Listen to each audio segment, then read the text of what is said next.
अहिल्याबाई होळकर यांच्या जयंतीनिमित्त आज चौंडीमध्ये मंत्रिमंडळाची बैठक होतीये। याबाबत चौंडीमधील पुजाऱ्यांनी आनंद व्यक्त केलाय। तसेच लवकरच सक्षम महिलेच्या हाती महाराष्ट्राच्या मुख्यमंत्री पदाची धुरा देण्याची मागणीही या पुजाऱ्यांनी केली आहे। त्यासोबतच बातचीत केली आहे आमचे प्रतिनिधी चेतन ननावरे यांनी। पाहूयात। आज अहिल्यादेवी होळकर यांच्या जयंतीच्या पार्श्वभूमीवर संपूर्ण राज्य मंत्रिमंडळाची विशेष बैठक चोंडी या ठिकाणी पार पडत आहे। आपल्या सोबत अहिल्यादेवी होळकर यांचे जे शिल्पसृष्टी आहे त्यातले पुजारी आहेत गौरव घायाळ, त्यांच्याशी आपण बातचीत करूया। काय सांगाल, आज उत्तम प्रशासकाला एक मानवंदनेसाठी संपूर्ण प्रशासन राज्याचं या ठिकाणी येतंय, तुमची पहिली प्रतिक्रिया काय?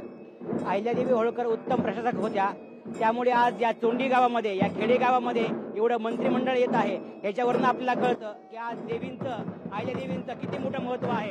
आपण सर्वांनी आजच नाही तर आयुष्यभरासाठी त्यांचं कर्तृत्व जपलं पाहिजे, त्यांचं पूजन केलं पाहिजे। म्हणूनच आज पूजा करण्यासाठी मी इथं उपस्थित झालो आहे। आज अहिल्यादेवी होळकर जसं आपलं एक स्त्री शक्ती आहेत, त्या एवढ्या मोठ्या झाल्या, तसंच या स्त्री शक्तीमध्ये उद्या मुख्यमंत्री पण स्त्री शक्तीच व्हावी, म्हणजे एखादी स्त्री मुख्यमंत्री, प्रधानमंत्री व्हावी, अशी मी त्यांच्याकडे एक व्यक्त भावना करतो की आज कोणती स्त्री मागे राहत नाहीये। त्याप्रमाणे अहिल्यादेवी होळकरांनी आपल्याला सांगितलं की कोणीही मागे राहू नये। त्याप्रमाणे मी प्रशासकाकडे, मंत्रिमंडळाकडे विनंती करतो की स्त्री शक्तीला पण एखादा मान द्यावा, अशी विनंती करतो।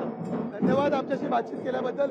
हे होते पुजारी आणि अहिल्यादेवींना अभिवादन करताना महाराष्ट्रासाठी पहिली महिला मुख्यमंत्री नेमावी अशी मागणी त्यांनी केलेली आहे। कॅमेरामन निकेश मोरेसह मी चेतन ननावरे, अहिल्यानगर।